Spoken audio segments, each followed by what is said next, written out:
think I can blow your brains out. It's really a lot. That's like 10 years of thinking and learning in 1 hour. So it's really fine if it doesn't gel for you. But I think also, it's about giving you a taster. So this really is a bit of a taster session for this emphasis stuff we're talking about. So on the one hand, we're going to do this workshop around empathy, and that's the main focus of this session. But I hope that's about trying to locate this tiny bit in the broader sense of the sort of work that we do. So that's why it's sort of a bit all over, all over the place. And obviously, if we were going to do that sort of work, then we go into more detail in these different areas and start to understand each of them a bit more through practice. So I said yesterday, in the publics, we're going to be working with Adam. Did you say you're going to? Did you start the session? Have you said that beyond this next term, you're going to be working with them? I think so. Yeah. But so 7 of you, 7 or 8 of you. Re-articulating it. Yeah, will be. So in the group that's engaging in sort of design, social innovation and public social responsive design, we'll be working with Adam, Lorraine and the centre, and Camden as local authority. Yeah. So to apply some of this, what we've just seen Adam introduce.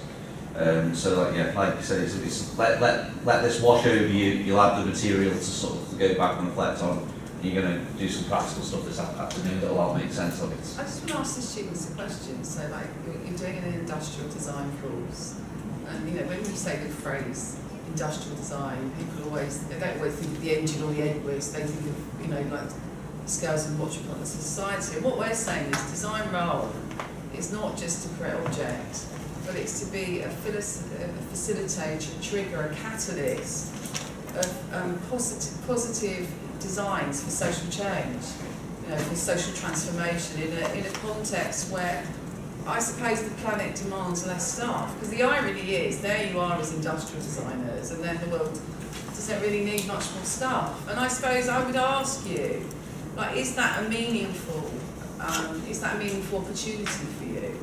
To try and redistribute, I suppose, power through design.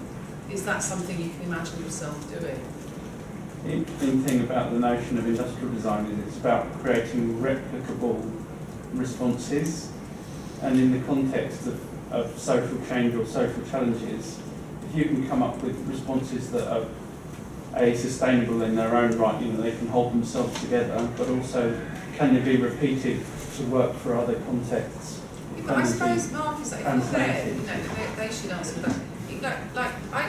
Weight Watchers is a social innovation, and I could probably do with going, but the reality is that you might not imagine that you would go to art school, as an industrial designer, to design something like a scheme where you could take students or offer accommodation in an old people's home to students in order to bridge the intergenerational gap. But that's what young people like you are doing, and I'm wondering, what do you think of that? Is that something you might want to sign up for, or is it something you think is abhorrent, you just want to stay and create objects?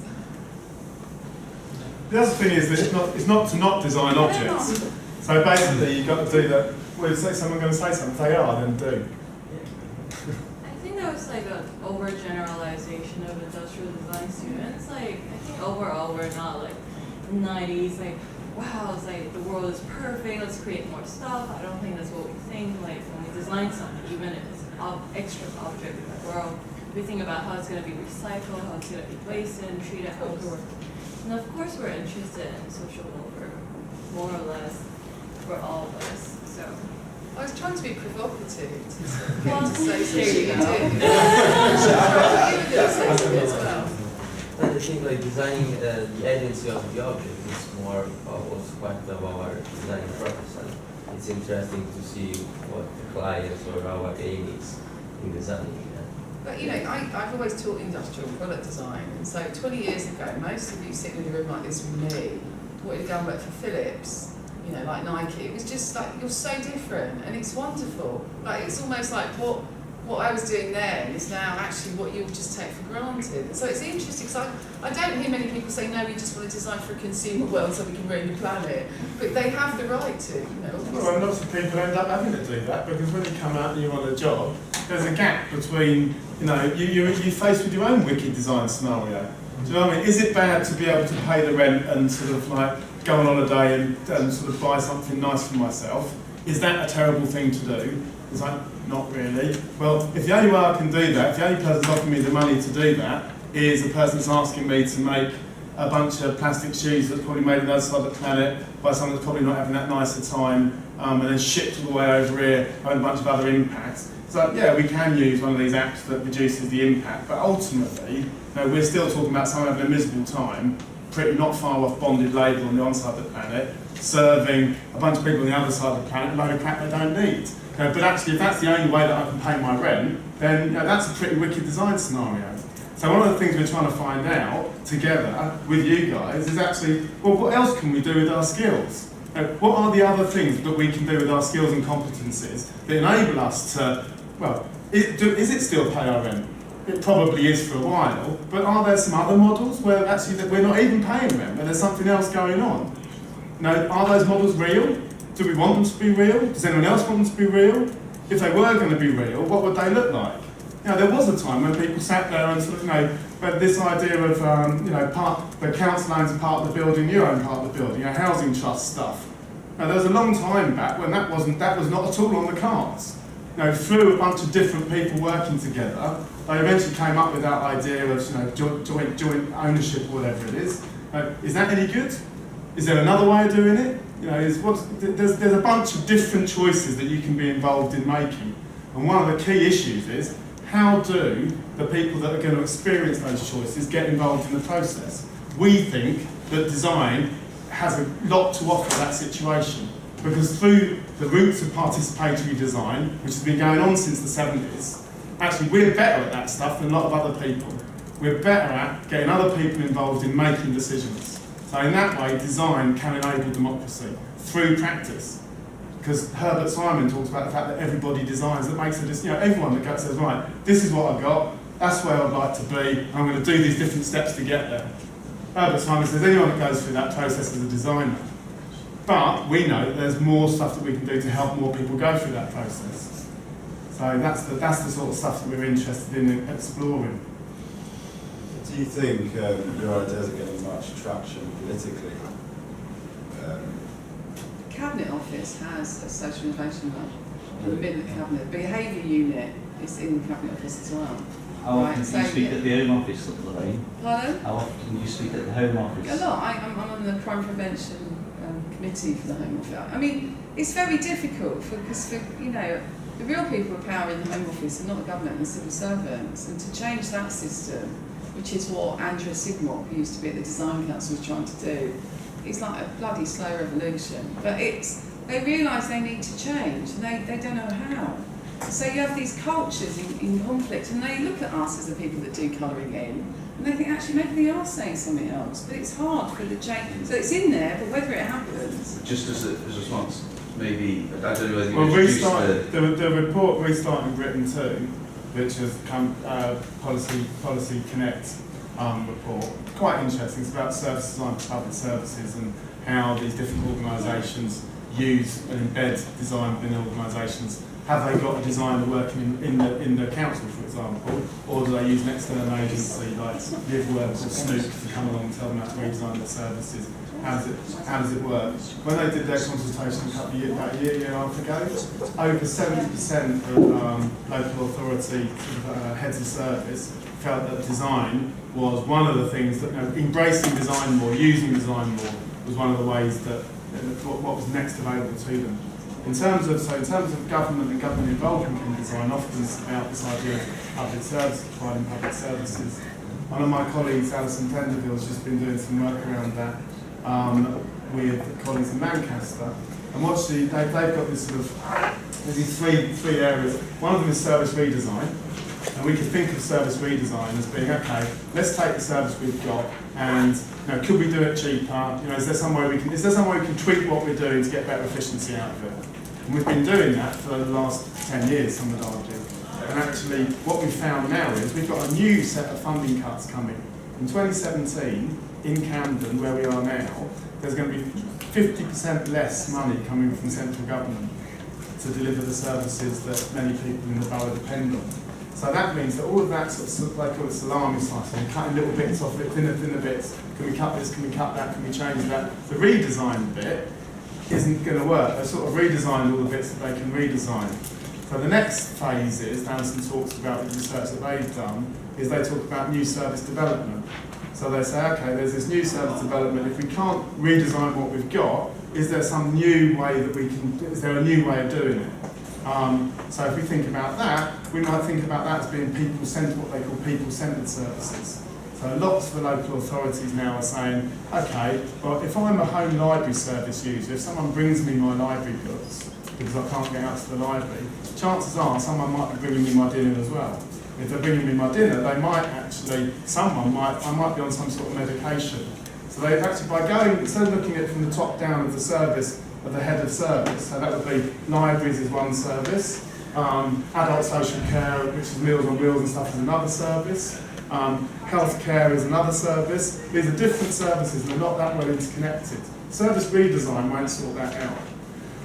New service development could sort that out if you take the people-centered service view. So you, as designers, you would go to that person that's in their house receiving those services, and you'd sort of do, have a look, talk to different people involved, and from that you'd be able to say, oh, maybe there's some efficiencies we can get if we do this differently, not by doing less of it, but actually maybe there's a person that brings one thing could bring the other thing. How does that work? And then the third level is what they call service transformation. And you could argue that service transformation is what they call people-powered services, which is actually, do you know what? We're going to do this together and for each other, rather than from the state at all, because that's not working for us. And obviously there's lots of politics around that we need to be involved in. We need to have that conversation. And I think that some of the doing design is one way to have that conversation. It's 11:32, so we're about half an hour late. But just with the traction question, you probably introduced your public innovation lab. Yeah. So I mean that sort of somehow shows how how it's valued by local authorities, because working in partnership to deliver. They want to do more of it, but it's a really experimental space. They don't know how to do it. You've got this thing that's sitting there, 2017. I will confess, I'm quite socialist in my views. So I do have. I do ask myself the question, hang on a minute, if one of the criticism of design is that we've been the sort of the manservants or the handmaidens of industrialisation and therefore consumerism. So first great contribution of design, consumerism. Nice job, guys. Second great contribution of design, deconstruction of the best thing you ever designed, the welfare state. Brilliant. Is that going to be the second great big contribution? If it is, we've got real concerns. But actually, as designers, I think that we need to be involved in that discourse and in that this idea of of design publics. We need to get involved as a democratic act. But there'll be more chance to talk about this. Why don't you use the terms implications? Implications, in what respect? In with the respect of the general view of the thing, because every design has got an implication. That's why our generation, I think, is different. Our generation is different because sees the wicked problems maybe in a completely different perspective with respect to like 10, 12, 15 years ago. Everybody would just get a job and produce stuff. Which was more linked back or more nearby to the Industrial Revolution, whether now we wanted to differentiate from them. And for instance, like cycling around London, it's good, but then there is the implication that a cyclist may produce more pollution outside the city because it requires more food. And to bring food in the city, you need airplanes. So that's the implication. So I just think that maybe the implication is more what we As a way of talking about it. Yeah. I like the word implication. The implications of your shows, for the last 5 years, is a massive change. But when we talk about critical tools, there's, I think, we've not gone into that in this presentation. I think one of the slides says that it's about sort of designing away from designing or considering implication beyond application, or something along those lines. So yeah, absolutely. But when you get Design needs to be all this will design come needs to out be when you do. amoral too at Yeah. times, you know, not just. All of it will come out, and also you can, the idea is what we do when we work with postgrads and undergrads, when we work together, what we do is, it's action research. So we'll be learning, there's some stuff we'll be learning together, especially in this space, because as our colleagues have been saying, it's quite a new space, and lots of people don't know, the jury's still out, there isn't a... It was a good question in Everyone terms doing it yet. the question around implication in terms of empathy is right there, because as Lorraine will speak now, but Right, the multiple actors involved have multiple implications. So I'm going to try and go fast, and what I'd hope to do was sort of take you on a journey to understanding what empathy is. Was there another Yeah, sorry, question? can I just ask one question? What's the most, what are the most interesting projects you guys are working on at the moment? For me, it's probably the public collaboration lab, just because it's the one that I'm on at the moment. It's a bit, it's a bit, little bit scary in that it's all very new. We're making So that. deeper than that, actually, what you're doing within What we're doing within them. Yeah. Well, one of the things we're doing is looking at redesign of the home library service. Okay. So there's an action which is about sort of the deep ethnographic sort of research we need to do around the home library service. So the bit we just talked about, going in and talking to the people and working out what's going on there and how it might be done different. But then there's another bit which is about the library service in general, which is saying, okay, what's a library? And is it a place of knowledge exchange? Could a library become a co-design hub? I don't know. It's like this sort of broader exploration. We're also working on a project with Wandsworth Prison. And so basically we're running a design project with inmates, which is to promote their empathy, but also to co-design anti-theft bags to show a sort of restorative process. There's lots of projects, it'll take too long, and I really need to get through this. I don't want to shut you down, but in order for you to do your bit, I've got to give you this bit. So is there anyone who wants to add one final question or comment? No, right, I'm going to move on.